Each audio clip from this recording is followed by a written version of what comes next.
আলামিনের হাবিব জনাব মুহাম্মদ রাসূলুল্লাহ সাল্লাল্লাহু আলাইহি ওয়াসাল্লাম বলেছেন, কিয়ামতের ময়দানে আল্লাহর কসম করে বলছি, সেদিন জাহান্নামীদের ভীষণ কষ্ট হবে আর জান্নাতীদের জন্য অত্যন্ত আসান হবে, অবস্থাটা খুবই আরামের হবে। নবীজি বলেন, এক ফরজ নামাজ, এক ওয়াক্ত ফরজ নামাজ আদায় করতে যে সময়টুকুন লাগে, কিয়ামতের মাঠের এই সময় এত বড় বিরাট লম্বা সময় জান্নাতীদের জন্য এরকম হালকা হয়ে যাবে। সুবহানাল্লাহ। হযরত আবু সাঈদ খুদরী রাদিয়াল্লাহু তাআলা আনহু হাদিস কেন বর্ণনা করেছেন, এক ওয়াক্ত নামাজ, একটা ফরজ নামাজ পড়তে যতটুকুন সময় লাগে এতটুকুন সময়ের ভেতরে জান্নাতীদের কারবার শেষ হয়ে যাবে। সুবহানাল্লাহ বিহামদি। আর ওদের কারবার তো শেষই হবে না। وَيَوْمَ تَشَقَّقُ السَّمَاءُ بِالْغَمَامِ وَنُزِّلَ الْمَلَائِكَةُ تَنزِيلًا। ওরা ফেরেশতা দেখতে চায়। সেদিন আসমান সমূহ বিদীর্ণ হয়ে মেঘ পুঞ্জ বেরিয়ে আসবে, আত্মপ্রকাশ করবে। তার ভেতর থেকে ফেরেশতারা ক্রমাগত নাজিল হতে থাকবে।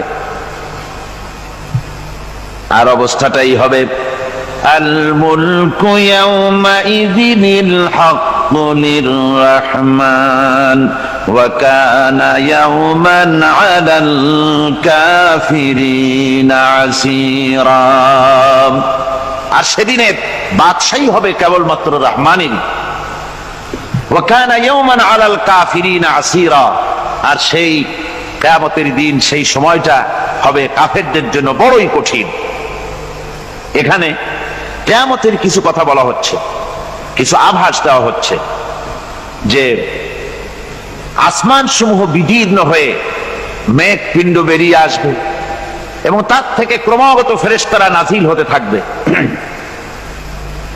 আল্লাহর হাবিব বলেছেন, কেউ যদি কিয়ামতের দৃশ্য দেখতে চায় সেজন্য সূরা ইজা শামসু কুবিরাত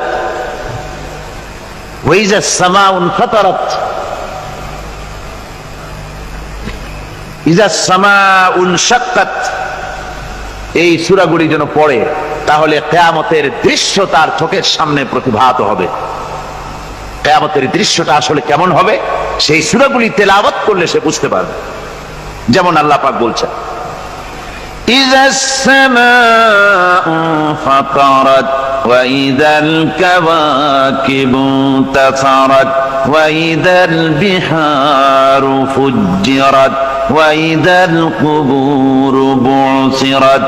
যখন আকাশসমূহ চূর্ণ বিচূর্ণ হয়ে যাবে আর তারকাসমূহ বিক্ষিপ্ত হয়ে পড়বে, সমুদ্র মহাসমুদ্রগুলি দীর্ণ বিদীর্ণ হয়ে যাবে, কবরগুলি সব উদ্গীরণ করে দেবে, তার মধ্যে যা আছে সে সবগুলি।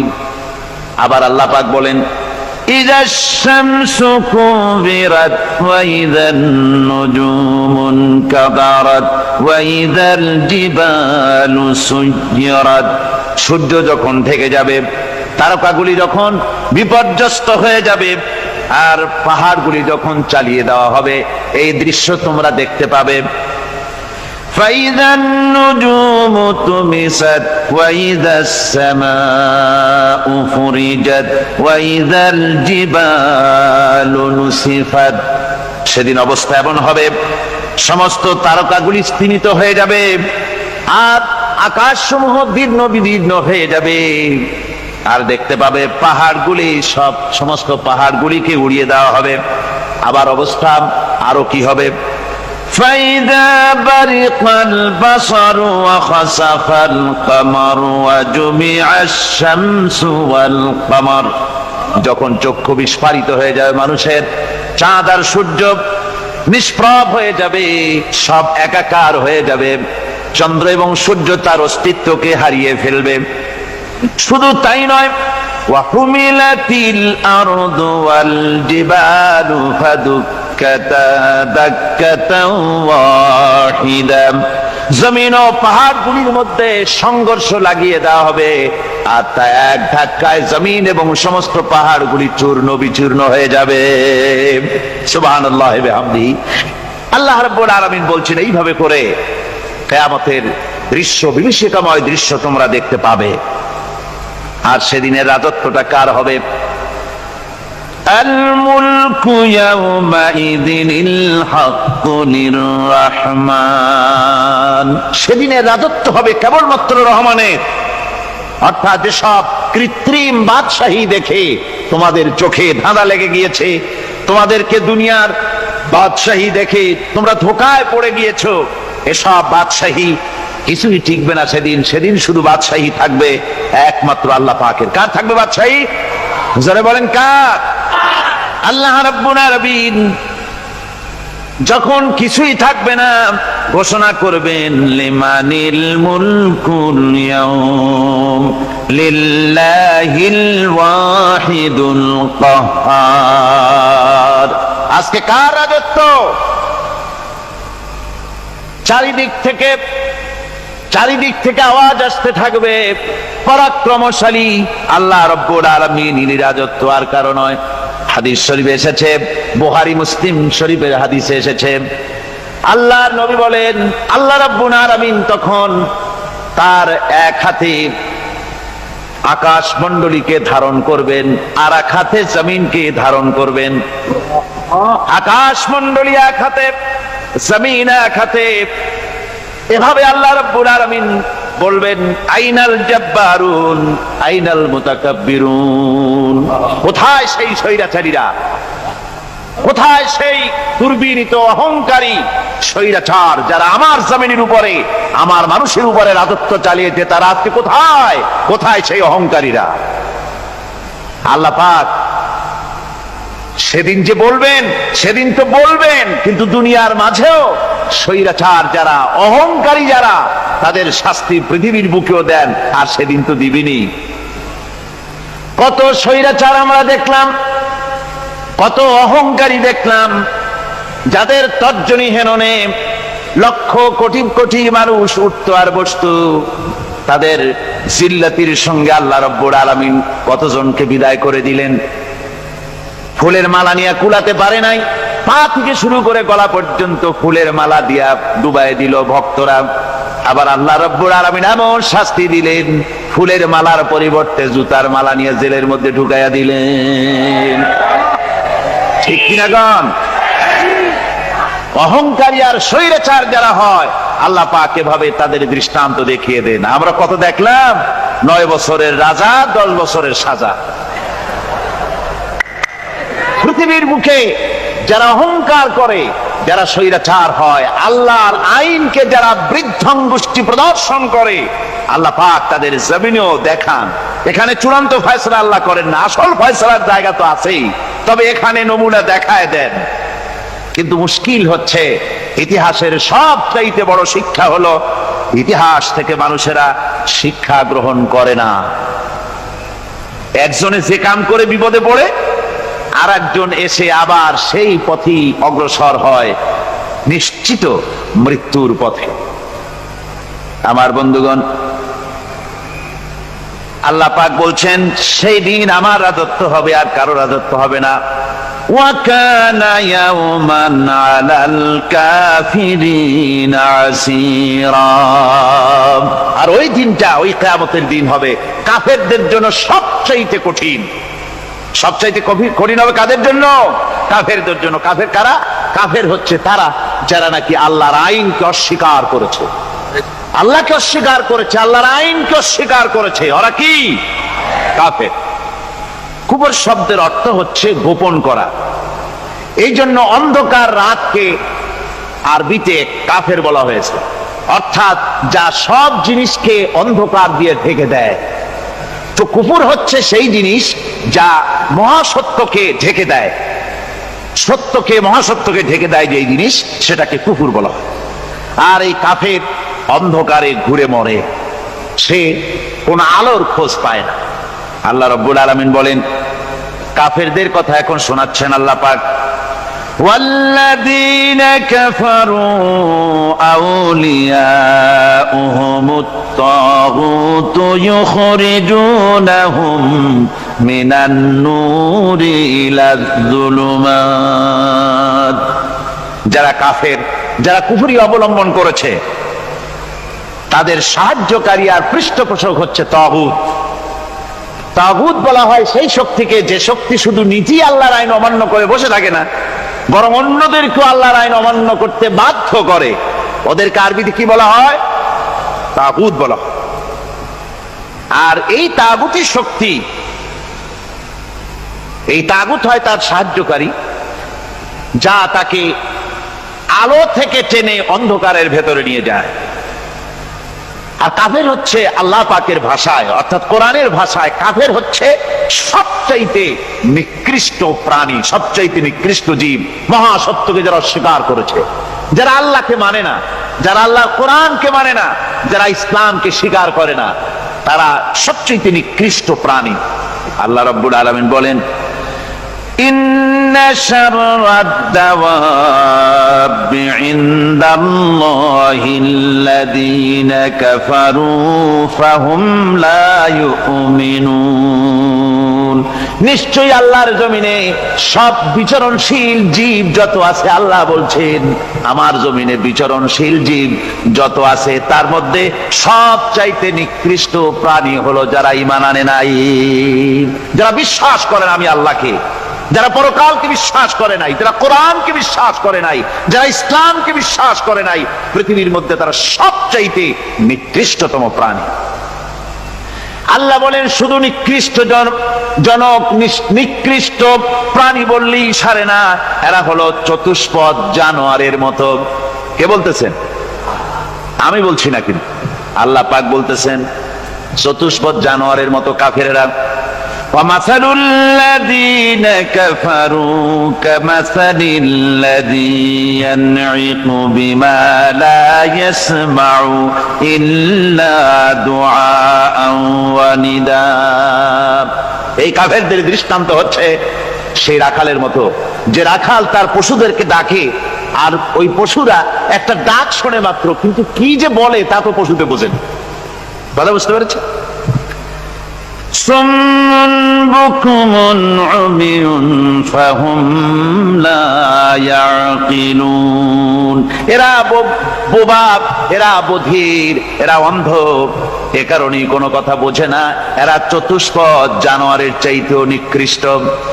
যাদেরকে আমি আল্লাহ বলেন, যাদেরকে আমি চোখ দিলাম, চোখ থাকতে হক দেখলো না, সব দেখলো, হক দেখে নাই চোখ দিয়া, এই চোখ দিয়া সব দেখলো, নারীর সৌন্দর্য উপভোগ করলো, আর নারীর অঙ্গ প্রত্যঙ্গ নিয়ে নানা ধরনের গল্প লিখলো, কবিতা লিখলো, কিন্তু এই সৌন্দর্য যিনি দিলেন তারেও চিনল না। আছে না কত কবি আমাদের দেশে? আমার দেশের সেই কবি জাতীয় পুরস্কার পায় যে কবি নারীর বিশেষ বিশেষ অঙ্গ নিয়ে বেশি করে নির্লজ্জ কবিতা লিখতে পারে, ওই হলো সবচেয়ে বড় কবি। আমার বন্ধুগণ,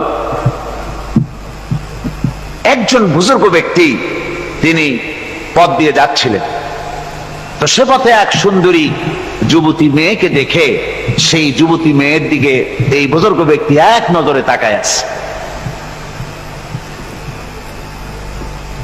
তখন এই ঘটনাটাকে কবি এভাবে লিখতেছেন সাজায়, একদা সুখদায়ক প্রমোদা বদন দর্শন করিবম ঝরিল নয়ন, হেসে কহে সে রূপসী সবিস্ময় মন, কহ দেখি মহাশয় কহ কি কারণ, বিষয় বিরাগী তুমি ভুবনে প্রচার, কি হেতু জন্মিল তব মানস বিকার, সামান্য ললনা রূপ করি দর্শন, উচিত না হয় তব অশ্রু বরিশন। বুজুর্গ ব্যক্তি ওই মহিলার দিকে তাকিয়ে তাকিয়ে কাঁদতেছেন। সুন্দরী মহিলা বলেন, আল্লাহর বুজুর্গ বান্দা, আপনি এলাকার ভিতরে বুজুর্গ এবং পীর হিসাবে, বুজুর্গ ব্যক্তি হিসাবে আপনি বিখ্যাত। আজকে আমাকে এখানে দেখে আপনি আমার দিকে তাকায় আমার রূপ উপভোগ করতেছেন আর কাঁদতেছেন। আপনার মতো সংসার বিরাগী মানুষ আমার মতো একটা সুন্দরী মেয়েকে দেখে ভাবে কাঁদা ঠিক না। বুজুর্গ ব্যক্তি বলছেন, হেসে কহিলাম বালে করহ শ্রবণ, নেত্র ঝরে তবু হেতু ভেব না এমন, যে শিল্পী রচিল ওই সুধাংশু বদন, তাহার তরে ঝরে নেত্র নয়নে জীবন। আল্লাহর বান্দি, আমি তোমাকে দেখি কান্দি না, আমার চোখে পানি বেরিয়ে গেছে। তোমারে দেখে আমি মনে মনে ভাবলাম, এত সুন্দর করে যিনি মানুষ বানিয়েছেন, না জানি ওই আল্লাহ রব্বুল আলামিন কত বড় সুন্দর। আমার ভাইরা, সুতরাং চোখ থাকতে ওরা আল্লাহ রাব্বুল আলামিনের কুদরত ওরা দেখে নাই, কান থাকতে কোরআনের আওয়াজ ওদের কানের মধ্যে ঢোকে নাই, বিবেক থাকতে আল্লাহর দ্বীনকে বুঝতে পারে নাই, চিন্তা করতে পারে নাই।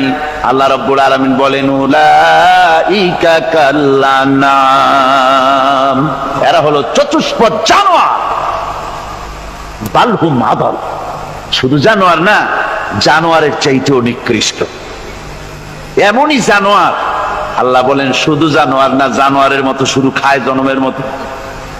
والذين كفروا يتمتعون ويأكلون كما تأكل الأنعام।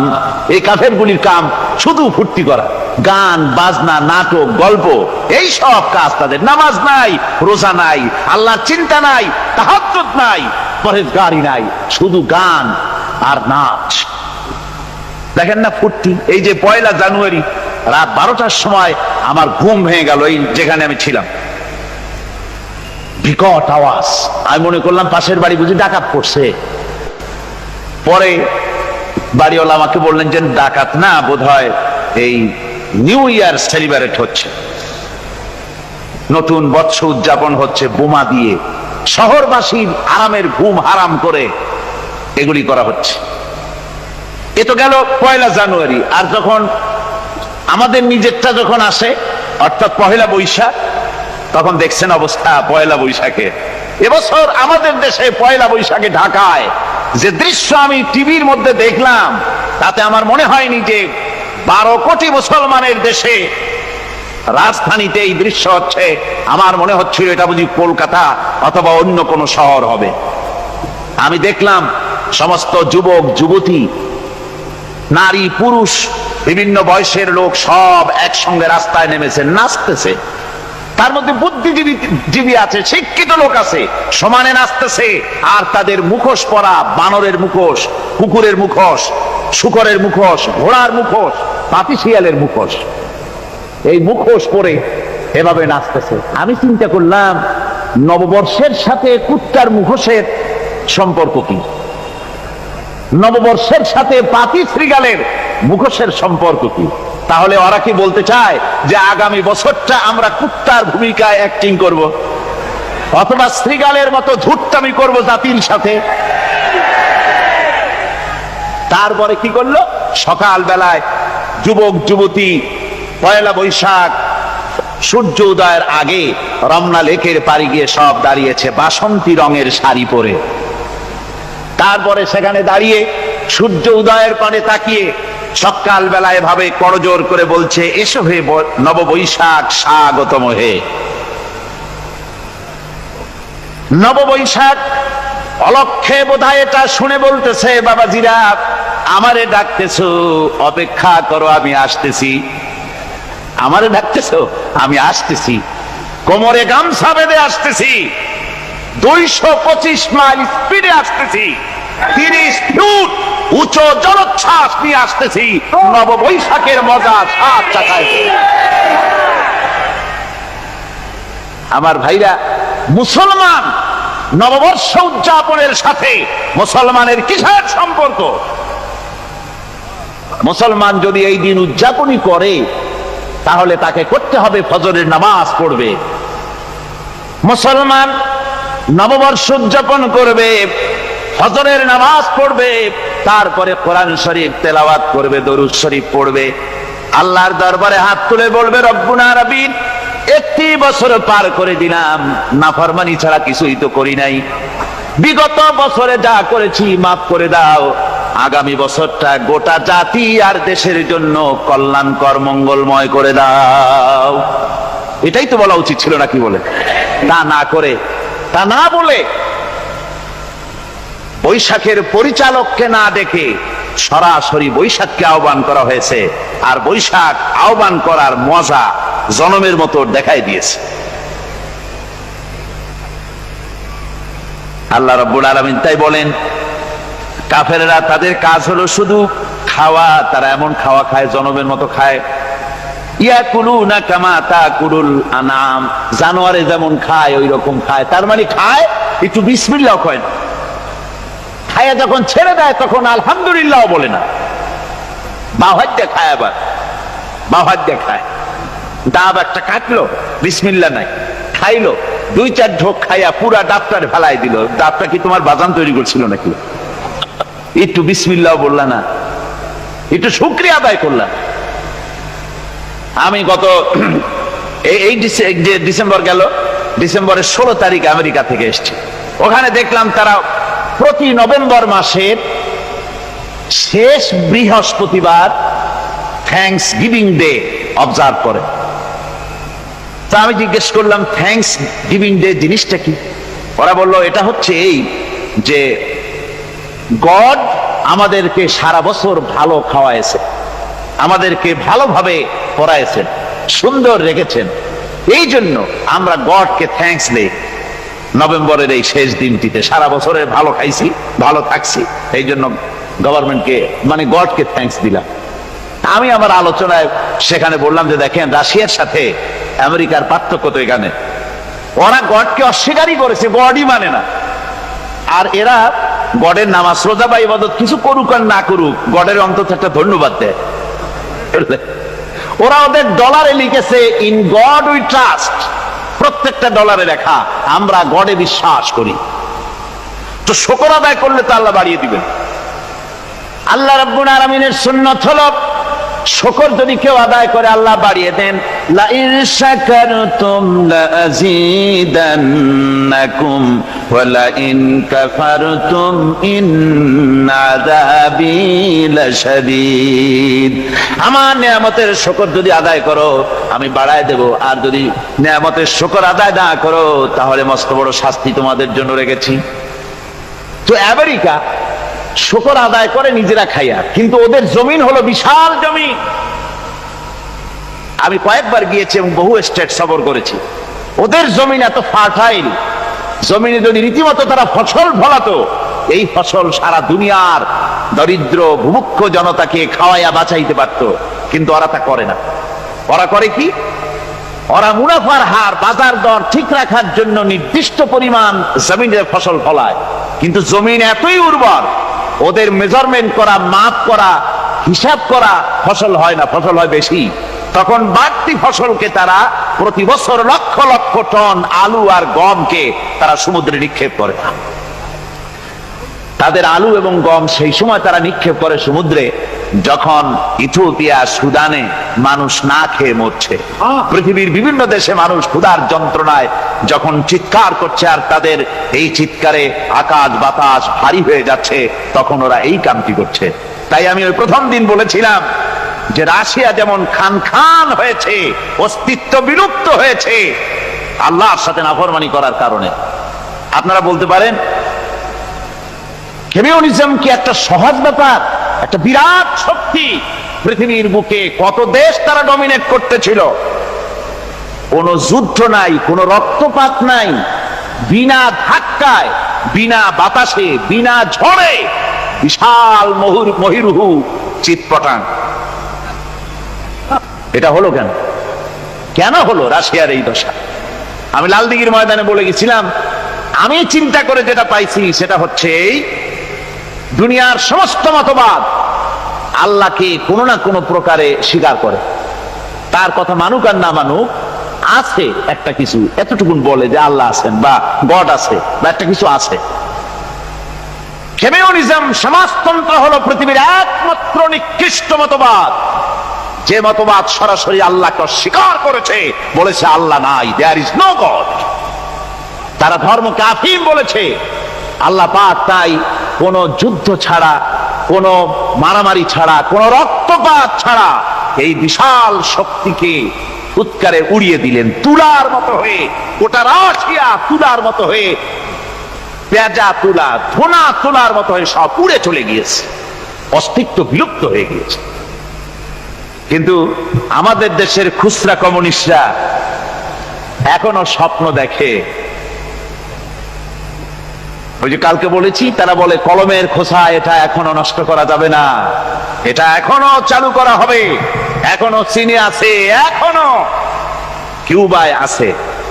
ওই কিউবা থেকে, চীন থেকে ফিদেল কাস্ট্রোর একটু আওয়াজ শোনে, চীন থেকে মিস্টার ব্যাং না কি জানি না, ব্যাং এর আওয়াজ শোনে, আর তাই মনে করে এ বুঝি সমাজতন্ত্রের বিজয়ের গান। না, চীন থেকে আর কিউবা থেকে যে আওয়াজ আজকে উঠতেছে, এই আওয়াজ সমাজতন্ত্রের বিজয়ের আওয়াজ নয়, এটা হলো সমাজতন্ত্রের মরণ যন্ত্রণার গোঙানির আওয়াজ। কাজী এরা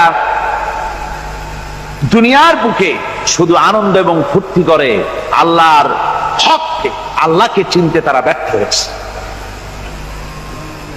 আল্লাহ রাব্বুল আলামিন বলেন, অবিশ্বাসীদের কৃতকর্ম, তাদের কাজগুলি, তাদের কর্মফল সব নিষ্ফল হয়ে যাবে। ওয়াল্লাযীনা কাফারু আ'মালুহুম কাসারাবিন বিকিআতিন ইয়াহসাবুহুল যামআনু মা। আল্লাহ পাক বলেন, কাফের যারা, অবিশ্বাসী যারা, যারা আমাকে অস্বীকার করেছে, অবিশ্বাস করেছে, তাদের আমলগুলি হলো মরুভূমির মধ্যে মরীচিকার মতো।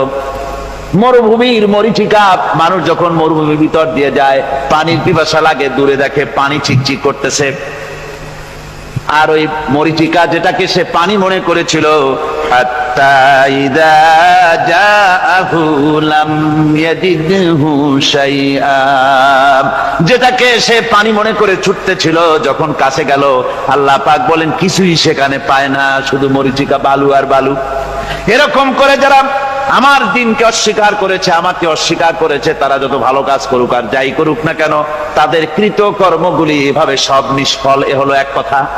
2 নম্বরের কথা হলো, ওরা মনে করেছিল সমাজতন্ত্র শান্তি দেবে, কমিউনিজম শান্তি দেবে, সোশ্যালিজম শান্তি দেবে, ক্যাপিটালিজম শান্তি দেবে। এই শান্তির চিন্তা করে অগণিত মানুষকে হত্যা করে সমাজতন্ত্রের রাজত্ব যখন কায়েম করলো, 70 বছরও চলে গেল, তারপরে তারা দেখলো হাত্তা ইযা জাআহু লাম ইয়াজিদহু শাইআ, কিচ্ছুই পেল না। তারা ক্ষুধার যন্ত্রণায় মরলো, কাপড় নাই, খাবার নাই। তারা ওই রাশিয়া থেকে, চেকোস্লোভাকিয়া থেকে, যুগোস্লাভিয়া দিয়া, রোমানিয়া থেকে, হাঙ্গেরি এবং পোল্যান্ড আর মঙ্গোলিয়া থেকে, সেখানে সমাজতন্ত্র তাড়াতে আমরা যাই নাই।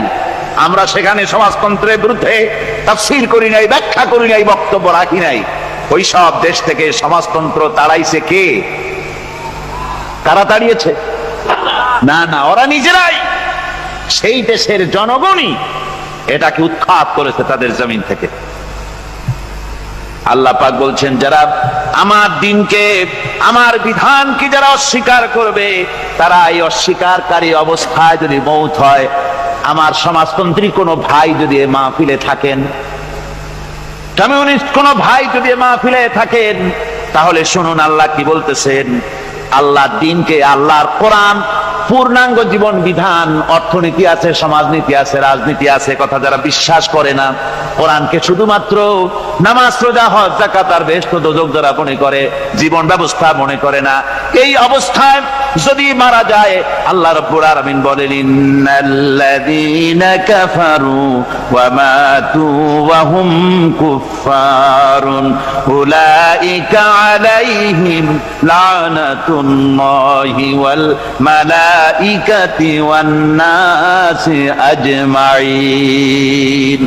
আল্লাহ রাব্বুল আলামিন বলেন, আমাকে অস্বীকার করার অবস্থায়, আমার দ্বীনকে, বিধানকে অস্বীকার করার অবস্থায় যদি মৌত হয়ে যায়, তাহলে আল্লাহ, ফেরেশতা এবং তাম পৃথিবীবাসীর অভিসম্পদ তার উপরে হতে থাকে, লানত হতে থাকে।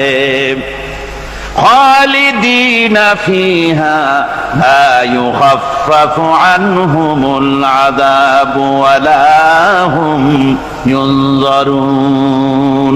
এই অভিসম্পদ অবস্থায় তারা সব সময় লিপ্ত থাকবে, না তাদের আযাবকে কমায় দেওয়া হবে, আর না তাদের কোন রকম অবকাশ দেওয়া হবে। এখন আরো মজবুত কথা